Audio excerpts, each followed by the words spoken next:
Brought to you by V-Guard, co-powered by Sensodyne and Vimal. పలుకులలో కేసరి. Associate sponsor Ultratech Cement. और एक बार మోదీ సర్కార్ ఇస్ బార్ 400 పార్ అనే నినాదం ఎత్తుకున్న బీజేపీ ఆ లక్ష్యాన్ని అందుకునేందుకు శతవిధాలా ప్రయత్నిస్తోంది. ఇక ప్రధాని మోదీ గతంలో కంటే ఎక్కువ సీట్లు గెలుచుకునేలా తెలుగు రాష్ట్రాల్లో పర్యటిస్తున్నారు. ప్రతి ప్రచార సభలో ప్రాంతీయ పార్టీల తీరును ఎండగడుతూనే కాంగ్రెస్ పై విరుచుకుపడుతున్నారు.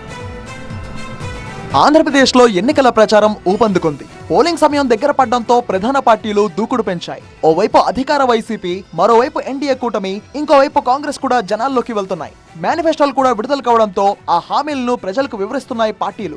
ఎన్డీఏ కూటమి తరఫున ప్రచారం కోసం ప్రధాని మోదీ 3 సార్లు ఏపీలో పర్యటించారు. వైసీపీ వ్యతిరేక ఓట్లను చీల్చేందుకు కాంగ్రెస్ ప్రయత్నిస్తుందని ప్రజలు గమనించి ఓటు వేయాలని అనకాపల్లి సభలో పిలుపునిచ్చారు ప్రధాని మోదీ. లోక్సభ ఎన్నికల్లో 400 సీట్లు దాటాలి, ఎన్డీఏకు ఓటు వేయాలని తెలుగులో ప్రసంగించే అందరినీ ఆకట్టుకున్నారు మోదీ. మనం నెగ్గితేనే వికసిత్ భారత్ తో పాటు వికసిత్ ఆంధ్రప్రదేశ్ సాధ్యమవుతుందన్నారు. ఏపీలో అభివృద్ధి జరగాలంటే డబుల్ ఇంజన్ సర్కార్ రావాలన్నారు మోదీ. రెండో విడతలో భాగంగా రాజమండ్రి సభలో గోదావరి మాతకు ప్రణామాలు అంటూ తెలుగులో ప్రసంగించారు మోదీ. ఎన్డీఏ కూటమి అధికారంలోకి వస్తే అభివృద్ధిలో ఏపీ పరుగులు పెడుతుందన్నారు. దేశం కాంగ్రెస్ పాలనలో అధోగతి పాలైందని ఆరోపించారు ఆయన. కాంగ్రెస్ నేతల దగ్గర కోట్ల రూపాయల బ్లాక్ మనీ ఉందని ఆరోపించారు ప్రధాని మోదీ. వైసీపీ, కాంగ్రెస్ రెండూ ఒక్కటే అని అనకాపల్లి సభలో ఆరోపించారు ప్రధాని మోదీ. ఏపీలో దేవాలయాలపై దాడులు జరిగాయని, కూటమి ప్రభుత్వం వచ్చాక వాటికి రక్షణ కల్పిస్తామన్నారు. నక్కపల్లిలో బల్క్ డ్రగ్ పార్క్ ప్రారంభించేందుకు 1000 కోట్ల రూపాయల సాయం అందించామన్నారు. దీంతో పెట్టుబడులతో పాటు ఫార్మా రంగంలో పెద్ద సంఖ్యలో ఉపాధి అవకాశాలు వస్తాయన్నారు. మూడో విడతలో భాగంగా నిన్న రాజంపేట సభలో పాల్గొన్నారు మోదీ. నా ఆంధ్ర కుటుంబ సభ్యులారా అంటూ చేసిన ప్రసంగం అందరినీ ఫిదా చేసింది. తాము దేశ నిర్మాణ లక్ష్యంతో కష్టపడి పనిచేస్తుంటే కాంగ్రెస్ మాత్రం దేశాన్ని ముక్కలు చేయాలని చూస్తుందన్నారు. దక్షిణ, ఉత్తరాది రాష్ట్రాలను విడగొట్టాలని చూస్తుందని కాంగ్రెస్ పై మండిపడ్డారు మోదీ. రాజంపేట సభ నుంచి నేరుగా విజయవాడ చేరుకున్నారు మోదీ. పీవీపీ మాల్ నుంచి బెంజ్ సర్కిల్ వరకు రోడ్ షోలో పాల్గొన్నారు ఆయన. దారి పొడవునా మోదీపై పూల వర్షం కురిసింది. రోడ్ షోకి తరలి వచ్చిన వాళ్ళందరికీ అభివాదం చేస్తూ ముందుకు కదిలారు మోదీ.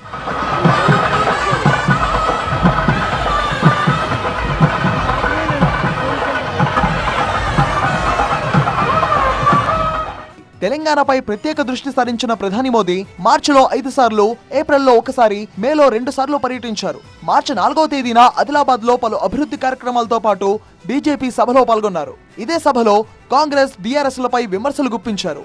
ఆ రెండు కుటుంబ పార్టీలని ఆరోపించారు. మార్చి 5వ తేదీన సంగారెడ్డి, పటాన్చెరులో ప్రభుత్వ కార్యక్రమాలతో పాటు బీజేపీ సభలో పాల్గొన్నారు ప్రధాని మోదీ. సికింద్రాబాద్ మహంకాళి అమ్మవారిని దర్శించుకుని నేరుగా సంగారెడ్డి వెళ్లారు. ఈ సభలోనూ కాంగ్రెస్ పై విరుచుకుపడ్డారు. కాంగ్రెస్ పార్టీ తెలంగాణను ఏటీఎంలా మార్చుకుందన్నారు. మార్చి 15వ తేదీన మల్కాజ్గిరిలో ఈటెల రాజేంద్రకు మద్దతుగా రోడ్ షోలో పాల్గొన్నారు ప్రధాని మోదీ.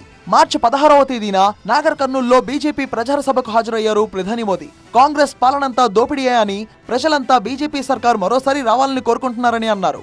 మార్చి 18న జగిత్యాల బహిరంగ సభలో తెలంగాణను దోచుకున్నవారని వదిలిపెట్టే ప్రసక్తే లేదని హెచ్చరించారు. బీఆర్ఎస్ అవినీతిపై కాంగ్రెస్ ఎందుకు మౌనంగా ఉందో చెప్పాలన్నారు. ఏప్రిల్ 30వ తేదీన జహీరాబాద్ ఆందోళన్ సభలో హాజరైన మోదీ రాజ్యాంగాన్ని అవమానించిన కాంగ్రెస్ బీసీ, ఎస్సీ, ఎస్టీ వర్గాలను మోసం చేసిందని ఆరోపించారు. రాష్ట్రంలో కాంగ్రెస్ సర్కార్ ఆర్ఆర్ ట్యాక్స్ వసూలు చేస్తుందన్నారు ప్రధాని మోదీ. నిన్న వేములవాడలో రాజరాజేశ్వరి స్వామిని దర్శించుకున్న ప్రధాని మోదీ అనంతరం జరిగిన బహిరంగ సభలో పాల్గొన్నారు. కలెక్షన్లలో RRR సినిమాని RRR ట్యాక్స్ మించిపోయిందని నిపుణులు చెరిగారు. RRR సినిమా 1000 కోట్లు సాధిస్తే RR మాత్రం కొన్ని రోజుల్లోనే ఆ మొత్తాన్ని దాటేసిందన్నారు. RR నుంచి తెలంగాణకు విముక్తి చేయాలన్నారు మోదీ.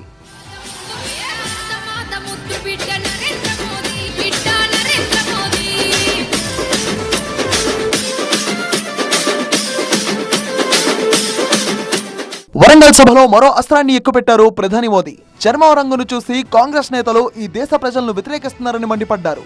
చర్మం రంగును బట్టే ద్రౌపది ముర్మును రాష్ట్రపతి ఎన్నికల్లో ఓడించడానికి ప్రయత్నించారంటూ తీవ్ర స్థాయిలో విరుచుకుపడ్డారు. చర్మం రంగు ఆధారంగా దేశ ప్రజలను అవమానిస్తారా అంటూ సూటిగా ప్రశ్నించారు. రాహుల్ని ఆయన అంకుల్ అంటూ శామ్ పిట్రోడాని కలిపి తన మాటలతో కడిగిపడేశారు. యువరాజు ఈ వివక్షకు సమాధానం చెప్పాలని డిమాండ్ చేశారు. రేపు మరోసారి తెలంగాణకు రానున్నారు ప్రధాని మోదీ. నారాయణపేట, హైదరాబాద్ ఎల్బీ స్టేడియంలో జరిగే బహిరంగ సభల్లో పాల్గొంటారు ఆయన. ఫైనల్ గా మోదీ పర్యటనలో కమలం శ్రేణుల్లో కొత్త జోష్ నింపుతున్నాయి. రేపటి సభలతో తెలంగాణలో మోదీ పర్యటనకు ఎండ్ కట్ పడనుంది. Brought to you by V-Guard, co-powered by Sensodyne and Vimal. పలుకులలో కేసరి. Associate sponsor Ultratech Cement.